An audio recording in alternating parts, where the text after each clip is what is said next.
আসসালামু আলাইকুম।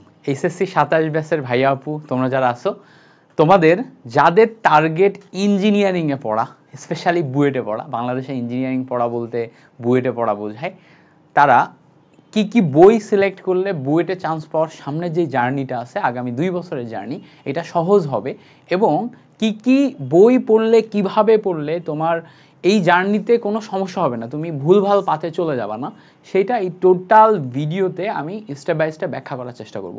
ভিডিওটা শুরু থেকে শেষ পর্যন্ত দেখো, অনেক কিছু নতুন জানতে পারবা। আমি আমার পার্সোনাল লাইফের এক্সপিরিয়েন্স শেয়ার করব। আমি নিজে ইঞ্জিনিয়ারিং পড়ি, বুয়েট বাদে বাকি সবগুলো জায়গাগুলোতে আমার চান্স হয়েছিল এবং আমি খুব ভালো করছিলাম অ্যাডমিশন টেস্টে। তো বুয়েটে কেন হইল না, কি কি ভুল করছি, বুক সিলেকশনের এখানে রোল কি ছিল, টোটাল জিনিসটা আমি তোমাকে ব্যাখ্যা করার চেষ্টা করব। এখন আসি, প্রথমে ইঞ্জিনিয়ারিং বা বুয়েট এই ব্যাপারটা নিয়ে একটু কথা বলতে চাই আমি। কেন? কারণ বাংলাদেশে ইঞ্জিনিয়ারিং পড়া মানেই বুয়েটে পড়া, বুয়েট মানেই ইঞ্জিনিয়ারিং, এই জিনিসটাকে একটু গ্লোরিফাই করা হয়। অনেকে ইঞ্জিনিয়ারিং পড়তে চায় শুধুমাত্র বুয়েটে পড়ার জন্য, মানে তার ইঞ্জিনিয়ারিংয়ের প্রতি কোনো প্যাশন নেই, ম্যাথ সলভ, মেশিনারিজ এগুলো নিয়ে তেমন কোনো প্যাশন নেই, ইনোভেশন নিয়ে প্যাশন নেই। বাট বাংলাদেশে বুয়েট ট্যাগটা যেহেতু অনেক বড়, সো সে শুধুমাত্র বুয়েটে পড়বে, এই জন্য ইঞ্জিনিয়ারিং পড়তে চায়, এরকম ঘটনা কিন্তু ঘটে। তো ইঞ্জিনিয়ারিংয়ের জন্য শুধুমাত্র বুয়েট একমাত্র অপশন তা কিন্তু না, বুয়েট ছাড়াও আরও অন্যান্য অপশন আছে। তুমি যখনই ইঞ্জিনিয়ারিং কথাটা মাথায় নিয়ে আনবা, তখন প্রথম অপশন আসবে তোমার বুয়েট, যেটা ঢাকাতে অবস্থিত। এরপরেই তোমার টপ ক্লাস ইঞ্জিনিয়ারিং ইউনিভার্সিটি হচ্ছে কুয়েট, তারপর আসে হচ্ছে রুয়েট, ঠিক আছে, তারপর আসে হচ্ছে চুয়েট। এই চারটা স্পেশাল একদম সব ব্রাঞ্চের বাংলাদেশের টপ নস টপ 4 ইঞ্জিনিয়ারিং ইউনিভার্সিটি। একটা হচ্ছে রাজশাহী, একটা খুলনা, একটা হচ্ছে চিটাগাংয়ে অবস্থিত, একটা ঢাকাতে অবস্থিত। এছাড়া স্পেশালাইজড ইঞ্জিনিয়ারিং ইউনিভার্সিটি আছে বাংলাদেশে একটাই, সেটা হচ্ছে বুটেক্স। বুটেক্স হচ্ছে শুধুমাত্র টেক্সটাইল ইঞ্জিনিয়ারিং এর উপর স্পেশালাইজ, যেটাতে আমি পড়ি আর কি। এরপরে তুমি যদি ইঞ্জিনিয়ারিং পড়তে চাও কিন্তু তোমার একটু টাকা পয়সা খরচ করে ইঞ্জিনিয়ারিং পড়ার ইচ্ছা থাকে, তখন তুমি পড়তে পারবা MIST-তে, military institute of science and technology, এবং তুমি পড়তে পারবা IUT-তে। IUT হচ্ছে ইসলামিক ইউনিভার্সিটি অফ টেকনোলজি। তো এই কয়েকটা ইউনিভার্সিটি আছে যেগুলো থেকে বাংলাদেশে টপ ক্লাস ইঞ্জিনিয়ারিং পড়াশোনা করা যায় এবং তোমার হচ্ছে যে ইঞ্জিনিয়ারিংয়ে ভালো করা যায়, সোজা কথা। এই সবগুলোর জন্য বেসিক যে পড়াশোনার প্যাটার্ন একই। তুমি যদি শুধুমাত্র এই বুয়েট টার্গেট করে পড়াশোনা করো, বাকিগুলোতে তোমার এমনি চান্স হবে, কোনো সমস্যা নেই। শুধুমাত্র বুয়েট টার্গেট করে পড়াশোনা করতে হবে, বুয়েট টার্গেট করে তোমার ইচ অ্যান্ড এভরিথিং স্টেপ নিতে হবে। বুয়েটে তো হবেই, বাকিগুলোতে এমনিই হবে। যদি বুয়েটে নাও হয়, কোনো না কোনোটাই তোমার হয়ে যাবে according to your capability, capacity. আমার ক্ষেত্রে আমি প্রবলেম যেটা করছিলাম, আমিও বুয়েট টার্গেট করে শুরু করছিলাম, বাট তোমার মতো বয়সে আমি যখন 2017 সালে এইচএসসি ফার্স্ট ইয়ারে ছিলাম, তখন আমার গাইডলাইনটা প্রপার ছিল না। বুক সিলেকশন কিভাবে পড়বো, কি করব, কি করতে হবে, এগুলো বুঝতাম না। তো প্রথমে আমি যেটা করছি, আমি যখন ফার্স্ট ইয়ারে ছিলাম, ফার্স্ট ইয়ারে আমার কলেজ থেকে এক সেট বই কিনতে বলছে। তো আমি প্রথমে কি করছি, ফার্স্ট ইয়ারে এই জায়গাতে কলেজ থেকে যেই বই কিনতে বলছে আমি প্রথমে সেটা কিনছি, বুঝতে পারছো? তো কলেজ থেকে যেই বই কিনতে বলছে সেটা কিনছি। কিছুদিন এই বই পড়ার পরে এই জায়গায় এসে দেখতেছি কলেজের বইগুলা থেকে আমি কলেজের পরীক্ষাতেই কমন পাচ্ছি না। পরে কমন পাওয়ার জন্য আমি অন্য আর কিছু বই কিনছি যেগুলোতে সুন্দর করে গুছিয়ে লেখা, এগুলা পড়ছি। তারপরে যে 1 বছর পার হয়ে যাওয়ার পর আমাকে বেশ কিছু বড় ভাই বলতেছে, তোর টার্গেট কি? ইঞ্জিনিয়ারিং। ইঞ্জিনিয়ারিং টার্গেট হলে এই বইগুলো পড়লে তো হবে না, তোর এই বইগুলো পড়তে হবে, এগুলা পড়। তারপর আমি এই বইগুলো পড়ছি। সো আমি টোটাল 3 বার বই সুইচ করছি এবং অ্যাডমিশন টেস্টে যেও আমি মোটামুটি আবার বই সুইচ করছি। তো 3 থেকে 4 বার আমার টোটাল বই সুইচ হয়েছে, এই টোটাল জার্নিতে 4 বার বই সুইচ হয়েছে। ফলে প্রবলেম যেটা হয়েছে, কোনো একটা বই আমি হোললি সব কিছু কমপ্লিট করি নাই। এখন ওভারঅল সব বইয়ের কন্টেন্ট সেম। ধরো তুমি কেমিস্ট্রিতে 4টা রাইটারের বই যদি নাও, সব বইয়ের মেইন কথা সেম, মেইন কন্টেন্ট সেম, বিভিন্নভাবে লেখা। এখন আমি যদিও একটা বই থ্রোলি কমপ্লিট করি নাই, তাহলে টোটাল এইচএসসি লাইফের সব কন্টেন্ট কিন্তু আমার মাথার ভিতর নাই, কভার হয়নি। টোটাল এইচএসসি লাইফে সব কিছু আমার মাথার ভিতর নাই, কভার হয়নি। তো এটা একটা খুব বড় ধরনের প্রবলেম। টোটাল এইচএসসি লাইফের সব কিছু মাথার ভিতরে কভার থাকতে হবে এবং কমপ্লিট করতে হবে। এর জন্য তোমাকে একটা বই সিলেক্ট করে একদম শুরু থেকে শেষ পর্যন্ত একটা বইতে স্ট্রিক্ট থাকতে হবে, একটাই মাত্র বই পড়বা একদম শুরু থেকে অ্যাডমিশনের শেষ পর্যন্ত, যাতে ওই বইয়ের প্রত্যেকটা পাতায় কোথায় কি কি আছে সব কিছু তোমার মাথার ভিতরে ঢুকে যায়। প্রত্যেকটা কন্টেন্ট ভিজুয়াল মেমোরি তৈরি হয়। ভিজুয়াল মেমোরি মানে কি? তুমি চিন্তা করতে পারো, পরীক্ষার হলে বসে তুমি ইমাজিন করতে পারবা বইয়ের কোন পাতায় কোন ম্যাথটা আছে। তো এই জন্য একটা করে বই সিলেক্ট করতে হবে। এখন একটা করে বই সিলেক্ট কি, দেখো একটা করে বই সিলেক্টের ক্ষেত্রে কেস দুইটা। তোমার টার্গেট যদি শুধুমাত্র বুয়েট হয় বা ইঞ্জিনিয়ারিং হয় তখন একটা কেস, মানে তুমি চাও শুধুমাত্র ইঞ্জিনিয়ারিং এ চান্স পেতে, অন্য কোথাও আর তুমি পরীক্ষায় দিবা না, তুমি মেডিকেল অ্যাডমিশন টেস্টে বসবাই না, তাহলে একরকম বই সিলেক্ট হবে।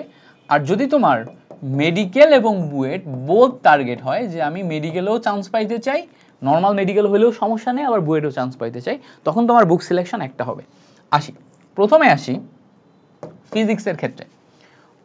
ফিজিক্সের ক্ষেত্রে ফিজিক্স যখন তোমার টার্গেট হবে, তোমার টার্গেট যদি বুয়েট মেডিকেল দুইটাই হয় তাহলে তুমি তোমার আমির হোসেন ইসাক স্যারের যে বইটা আছে, আমির হোসেন আর হচ্ছে ইসাক স্যারের যে ফিজিক্স বইটা আছে এটা পড়বা। এই আমির হোসেন ইসাক স্যারের বইতে তোমার মেডিকেল অ্যাডমিশন টেস্টের জন্য যত ধরনের ইনফরমেটিভ জিনিসপত্র, কঠিন ল্যাঙ্গুয়েজ আছে সব আছে, আবার তোমার ইঞ্জিনিয়ারিং অ্যাডমিশন টেস্টের জন্য যত ধরনের ম্যাথ প্রবলেম, এক্সারসাইজ, এক্সাম্পল আছে সব আছে।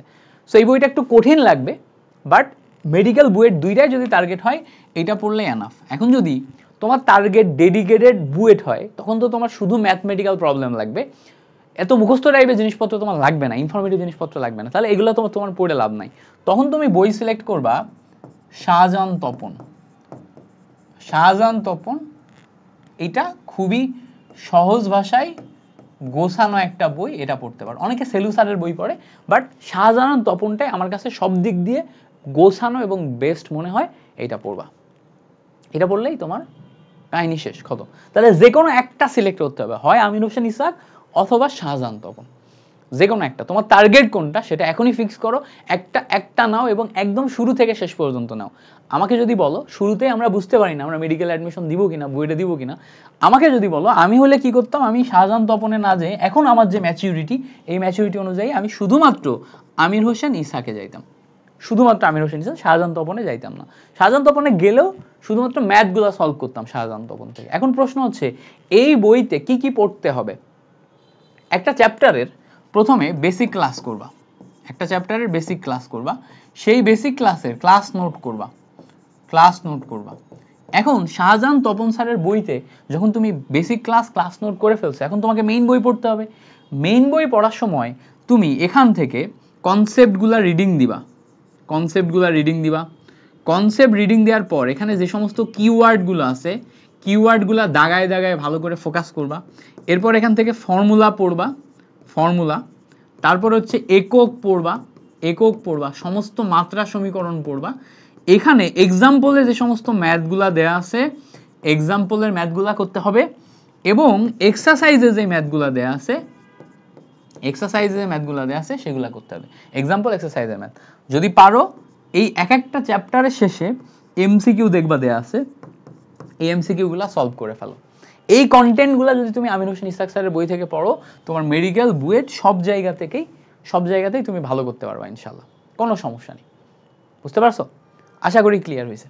ওকে, এখন আমরা ফিজিক্সের ব্যাপারটাতে ক্লিয়ার হইলাম। সেম ভাবে এখন যদি তোমার ম্যাথ এবং বুয়েট এই টার্গেট, এবং আমি এই সাইডে আরেকটা ক্যাটাগরি দিলাম শুধু বুয়েট টার্গেট হয়, তাহলে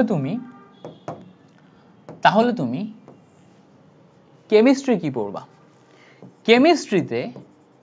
কেমিস্ট্রিতে আমি একটা মাত্র বই সাজেস্ট করব, সেটা হচ্ছে হাজারি স্যারের বই। হাজারি স্যারের যে বইটা আছে, এই হাজারি স্যারের বইটা তোমার মেডিকেল এবং বুয়েট উভয়ের জন্য গুরুত্বপূর্ণ। এই বইটা পড়লেই তোমার সবকিছু কভার হয়ে যাবে। তুমি যদি আমাকে জিজ্ঞেস করো ভাই আপনি একটা বই পড়তে বলেন, তাহলে আমি বলবো হাজারি স্যারের বইয়ের বাইরে যাও না। এখন যদি তোমার টার্গেট শুধুমাত্র বুয়েট হয় এবং তুমি যাও সহজ ভাষায় পড়তে, বোধগম্য ভাষায় পড়তে এবং সুন্দর মতো গুছিয়ে নিতে, শুধু বুয়েট টার্গেট হলে, সহজ বোধগম্য ভাষায় পড়তে চাইলে আহসানুল কবির স্যারের বই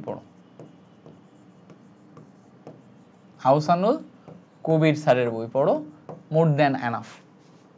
ঠিক আছে? তবে আমাকে জিজ্ঞেস করলে আমি বলবো হাজারি স্যারের বই পড়ো, মোর দ্যান এনাফ। এই একটা বই পড়লেই তোমার সব গুছায় যাবে। ওকে, ক্লিয়ার হয়ে যাওয়ার কথা। এখন প্রশ্ন হচ্ছে কিভাবে পড়বা। সেম জিনিস, এখানেও তুমি ক্লাস করবা, ক্লাস নোট করবা, এরপরে মেইন বই রিডিং দিবা। মেইন বুক যখন রিডিং দিবা, তখন এখানে কিওয়ার্ড যেগুলো আছে, যেগুলো অলরেডি ওই কনসেপ্টের ভিতর তুমি শিখছো, কিওয়ার্ডগুলোর দিকে ভালো করে ফোকাস করো। এরপরে এখানে যে সমস্ত ম্যাথগুলো আছে, রিয়াকশনগুলো আছে, ঠিক আছে, তারপরে এক্সাম্পলগুলো আছে, এক্সারসাইজ যেগুলো দেয়া আছে, এগুলাতে ভালো করে ফোকাস করো, এগুলা ধরে ধরে সলভ করো, ভালো করে ফোকাস করো, এগুলা ধরে ধরে সলভ করো, এগুলা করলেই হয়ে যাবে, ঠিক আছে। আচ্ছা, এবার কেমিস্ট্রির পরে তোমাকে যদি জিজ্ঞেস করা হয় তাহলে ম্যাথের জন্য কোন বই পড়বা, এখন মেডিকেল অ্যাডমিশনে তো আর ম্যাথ লাগে না, এই জন্য বুয়েটের জন্য ডেডিকেটেডলি ম্যাথে আমি বলবো যে কেতাব স্যারের বইটা পড়ো। কেতাব স্যারের বই, কেতাব স্যারের বই এটা সর্বজনীন স্বীকৃত পুরাতন একটা বই এবং সবচেয়ে সুন্দরভাবে গোছানো একটা বই। এই বইটা পড়লেই তোমার সব গোছায় যাবে। একটাই বই কিনবা, সেটা হচ্ছে কেতাব স্যারের বই, ঠিক আছে। এখন এই যে মেইন বই, মেইন বইয়ের পাশাপাশি আর কি কেনা লাগবে বুয়েটের জন্য, আর ইঞ্জিনিয়ারিং কোশ্চেন ব্যাংক বলে একটা কোশ্চেন ব্যাংক পাবা, ইঞ্জিনিয়ারিং কোশ্চেন ব্যাংক, এইটা বলে একটা কোশ্চেন ব্যাংক পাবা। এই ইঞ্জিনিয়ারিং কোশ্চেন ব্যাংকটা কিনে ফেলো। প্রশ্ন হচ্ছে ইঞ্জিনিয়ারিং কোশ্চেন ব্যাংক কেন লাগবে? ধরো তুমি একটা চ্যাপ্টার পড়লা, সাপোজ ধরো রসায়ন থেকে তুমি গুণগত রসায়ন পড়ছো, তো গুণগত রসায়ন আমি যেই কয়টা স্টেপ ফলো করে পড়তে বলছি এই সব কয়টা স্টেপ ফলো করে তুমি পড়ছো, গুণগত রসায়ন এই সব কয়টা স্টেপ ফলো করে পড়ছো, পড়ার পর সবকিছু করার পর এখন যদি তুমি ইঞ্জিনিয়ারিং কিউবিটা সলভ করো বসে বসে, তাহলে তুমি কোশ্চেন টাইপ বুঝতে পারবা, কি কি আসে সেটা বুঝতে পারবা, কি কি লাগবে সেটা বুঝতে পারবা, কি কি বাদ দিতে হবে সেটা বুঝতে পারবা, বুয়েটের কোশ্চেন প্যাটার্ন কেমন হয় সেটা বুঝতে পারবা, ইচ অ্যান্ড এভরিথিং তোমার এখান থেকে গোছায় যাবে। সো এখন তোমার হাতে যেহেতু ফার্স্ট ইয়ার থেকে টাইম আছে, তুমি যদি পাশাপাশি এটা সলভ করতে পারো তোমার জন্য খুবই ভালো হয়, খুবই ভালো হয়। আর শুধুমাত্র ইঞ্জিনিয়ারিং কোশ্চেন ব্যাংকে ডুবে যায়ও না, কারণ মেইনলি তোমার মেইন ফ্যাক্ট এইচএসসিতে ভালো রেজাল্ট করা। সো এইচএসসিতে ভালো রেজাল্টের জন্য বোর্ডের আসা সিকিউ এবং এমসিকিউ সলভ করাটাও গুরুত্বপূর্ণ। তো টাইম নিয়ে টার্গেট করে করে সিকিউ এমসিকিউ সলভ করতে হবে, পাশাপাশি তুমি ইঞ্জিনিয়ারিং কোশ্চেন ব্যাংক সলভ করতে পারো, তাহলে তুমি বোর্ড অ্যাডমিশন টেস্টের জন্য আগিয়ে থাকবা। সো ইঞ্জিনিয়ারিং কোশ্চেন ব্যাংকটা এটা এখন থেকেই দেখা, এটা খুবই ভালো অভ্যাস। তুমি ইঞ্জিনিয়ারিং অ্যাডমিশন টেস্টে অনেক অনেক যোজন যোজন আগিয়ে থাকবা যদি তুমি এই কাজটা করতে পারো, ঠিক আছে। সো টোটাল এই জিনিসপত্রগুলো করতে হবে। তবে একটা জিনিস আমি তোমাকে শুরুতেই বলতে চাই, ওয়ান বুক, বই যেটাই নিবা একটা বুক নিবা এবং এই একটা বুক শুরু থেকে শেষ পর্যন্ত ফলো করবা, বারবার চেঞ্জ করবা না। মেইন বই একটাই রাখবা, সহযোগী বই হিসেবে অনেক টাইপের বই একটু কালেক্ট করতে পারো। যেমন ধরো বিভিন্ন বড় বড় কোচিং এর, ধরো উদ্ভাসের ক খ সাজেশন বুক, বা বন্দি পাঠশালার বা এসিএস এর ক খ সাজেশন বুক যদি থাকে সেটা তুমি কালেক্ট করতে পারো।